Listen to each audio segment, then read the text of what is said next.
I'm in Bali on a drive with my friend Edhi. We're travelling from Ubud to Uluwatu down the south on roads past temples, homes and lush vegetation. As we drove, we talked, and with Edhi's permission I recorded our conversation. Passing by a shrine, he began to discuss the ways that locals interact with the spirits of their ancestors.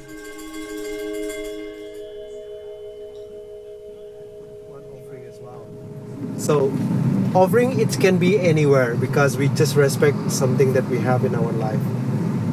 So inside, in the front of the house, inside of the room. So it's like gratitude. Gratitude. Right. Yeah, that's the right word. Gratitude. We just imagine we don't have a car. Loved ones who have passed are kept close to mind and heart through the offerings that are left for them. Ancestor temple. I put coffee.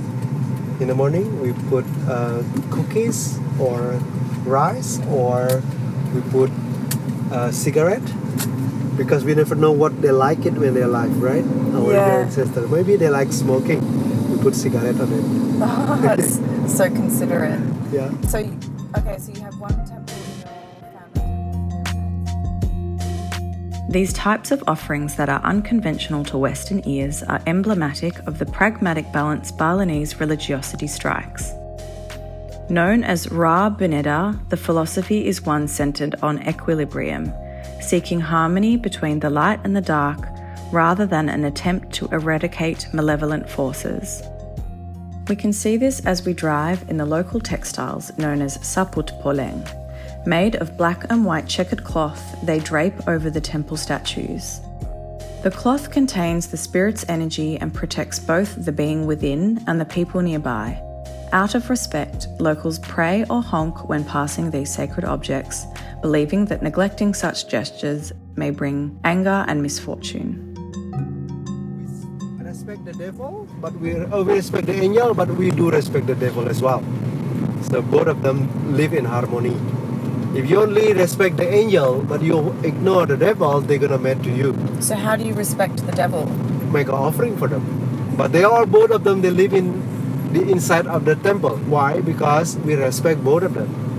Yeah. That's nice. You're respecting the duality of life. Yeah.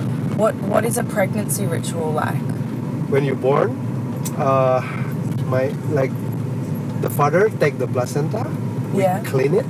Wow. Because the placenta after the baby born, we call it also the brother of your baby, or the brother or sister. Yeah. So you need to take care of them also. You clean it.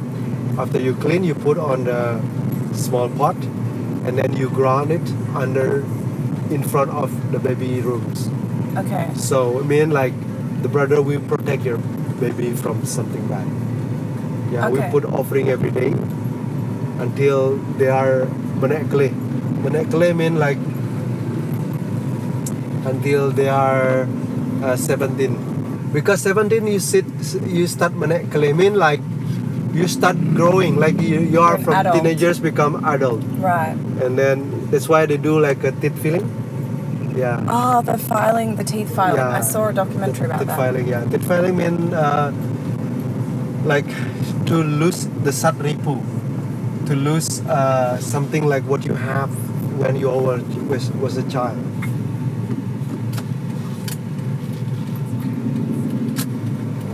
I can imagine it would be very difficult to leave Bali if you grew up in this culture, with the, because you can't find that sort of ceremonial culture in many places. Yeah, if you're not born as a Balinese, it's take a time to you to learn, because there's a lot of things you learn. Yeah. Because most Balinese, basically, they know how to play the traditional music and how to dance, because they teach when you are young. Yeah. In a community house, because we have a community place that teach everything for you. Yeah. Look, family is the most important one here in Bali. Yeah. So you live with your whole family, in your family compound, in your house. Community, it's the second level of the family. So they also family, but they are more like a global family. Yeah. So your neighbor live around you, it's your family as well. So the community is so strong. if something happen with you, they also support you. Yeah. Let's see, like when you do wedding ceremony, you don't have to say anything to the community. They automatically came to your house, and they just know that the next 3 days you're gonna make a wedding ceremony, and the teenagers come to your house. All the community teenagers in the community members, they come and they decorate your house for a wedding. And then so 2 days before the wedding, make offering. Oh, you're gonna make a wedding? Okay, they set for offering for the god, for the temple, for everything, for the ritual. And then the men's, like me, when the men who's married, they come and stay in the back of the house, like a kitchen. We cook, we make a food for people who come, because the community who come help you, maybe they don't get any food yet in the home, and we make it for them. Wow. Yeah, so everybody eat together. And what's is there any specific food that's traditional for a wedding? Yeah, we do a lot of lawar. Lawar, yeah, that's the vegetable one. We do a urap, you know urap, right? Urap, it's more like also vegetable with the coconut, so with the oil. And then we make some of normally pork. The suckling pork, yes. But if you don't have money to make that suckling pork, you just make it simple. So not always the suckling pork. And apparently satay is big for... Yeah, satay is the common. Yeah, for ceremonies. Yes. Satay lilit, not satay tusuk. Satay tusuk is more like a meat. Joy and sorrow, light and dark, must exist in balance. Locals are said to avoid excessive celebration, knowing that happiness will eventually be met with sadness. They see differences as essential to harmony rather than a cause for division. Thus, for Balinese people, these wedding ceremonies represent something larger than a union between two people. With local communities forming such an integral part of the social structures of Balinese society, marriages are not only about joining two nuclear families, but often initiate entirely new connections between neighbourhoods. Not many people, they married with the same community. Normally they are from out. Normally they like to have a wife from different community. That's a good also, because you join the different community. Yeah, it's very good. Because when you married with your wife, it's not you're married only with her, but you're married also with the family and the community. Yeah. So you have two different community with you now. If you are Balinese, you have a lot of things to do here. Like you have your own family, your wife family is a part of your family as well, the community. So it's more like a social life. Yeah. Yeah. You don't have much time to go on holiday. That's why Balinese, they don't go on holiday. We just spend our times in our community, in our family. That's why before I'm married, Within Balinese families, a name is never just a name. It marks birth order, caste, and often the expectations that come with both. Balinese children are named in sequence. The firstborn son is called Wayan, the second Made, the third Nioman, and the next Ketuk, before the cycle starts again. This means that when you meet a Balinese person, you can already know a lot about their family size and their place within it, just from learning their name. But that's just the beginning. Bali had its own social structures onto which were laid the Indian caste system in the 14th century. Those of higher caste, such as the Kshatriya, the military and aristocrats, or the Brahmana, intellectuals and academics, inherit Sanskrit names. My last guest, Chokmaya Katyasa's first name, means foot of the gods within the Kshatriya caste. Even within this rigid structure, individuality asserts itself. Nicknames, affectionate shortenings, and playful twists ensure that no two Wayans are ever quite the same. But the need for a definition of these complex social relations still asserts itself in the language. Driving on, Edhi and I passed through different suburbs filled with shops and homes, as well as people walking and riders zipping past on small motorcycles. He explained to me that Balinese come into contact with a diversity of people throughout their day, each of whom fits clearly into a social hierarchy in relation to the person with whom they are interacting. The Balinese language reflects these social differences. You need to speak polite. Oh, okay. Yeah. You speak polite, and also with someone who older than you need to speak polite. Why? Right. Because they are more experienced than you. They know words before you came, so you speak a good, very polite, very nice language. And then speak with someone who knows for the long, like a friend, like a normal flat. And then you speak with someone who have a special ability, like the holy man. Okay. Or like a priest or something? The priest, like the man who with white we saw before. Yeah. He's a priest, but he's not a holy man. It's a different. The priest have a job only to take care of one temple. But holy man, he can go any temple he want to, because the priest, they can eat everything. Not to be. I can eat a beef. I can eat anything. But holy man, you are vegan. You cannot eat something live.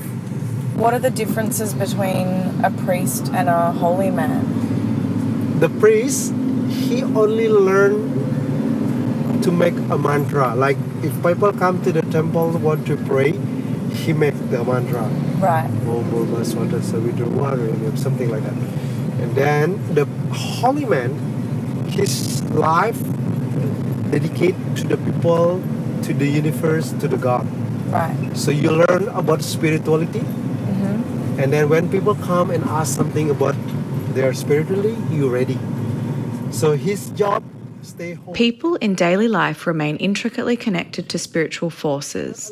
In some villages, locals will stage elaborate trance ceremonies where participants become temporarily possessed by spirits, both good and bad, demonstrating that in Balinese spirituality, darkness is not to be eradicated, but balanced and understood.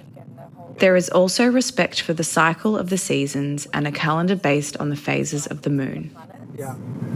The rice, they make it also based on the moon. Wow. Yeah, we cannot, because we don't believe, we believe it about the Gregorian calendars, but because the weather is always changed now, right? Yeah, so that's why you prefer to see from the nature when the good times to make our rice. So they have their own times. And that's why we also have our own lunar calendars. So this is all based on the lunar rotation. And is this a Balinese thing, or is it also Indonesian? No, only Bali. Yeah. Yeah, in Indonesia, they are 90% of Muslim. They don't use that. They have a different. So is that a Hindu tradition or a Balinese Hindu tradition? Balinese tradition. Okay. So our calendar based on, like normal calendar, 1 month is based on 31 days, right? Right. Our calendar is 35 days. Okay. Yeah, the ritual, the cycle of the moon, it's in the afternoon. I mean, like not early morning, like 1 o'clock, so become the new days.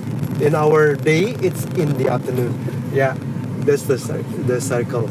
And then the rotation, 35 days a month, but our year it's shorter than the Gregorian. So you have a 12 months in the cycle. We have only 6 months in cycle. That's why our birthday every 6 months. Each time I visit Bali, it is the quiet moments with locals that linger in my mind long after I leave. My days unfold in the studios working alongside our small team of artisans, where hands move in practice rhythms, exchanging not just techniques of jewellery making, but stories, laughter and wisdom. Time here is not measured by the rigid lines of a Western calendar, but by the cycles Edhi spoke of. It is woven through the sacred pauses, religious observances, and the steady pulse of tradition. We plan our work around these rhythms, ensuring that the team remains tethered to the rituals and beliefs that give life its meaning. For those who visit, it's not just about witnessing Bali's beauty, but about moving within it, respecting the unseen threads that hold its culture together, learning when to pause and finding ways to honour what has been carefully preserved. Many tourists, the first time they come here, they're asking me like, are you okay with so many tourists in Bali? I said, tourists only stay in a tourist area like Canggu, Seminyak, Kuta. That's a spot. But if you're out even from Canggu, still a part of Canggu, but in a local area, it's a green. Yeah. Oh, really? Yeah. And also Ubud the same. Ubud is only busy when you're in the center. Yeah, outside of Ubud it's a quiet, like green as well. And the rest of Bali, when you go to the north, even the west and east, it's all green. Then when they are here for 2 weeks, they realize, oh, you're right. Yeah, everything is green here, I think. Everything is green.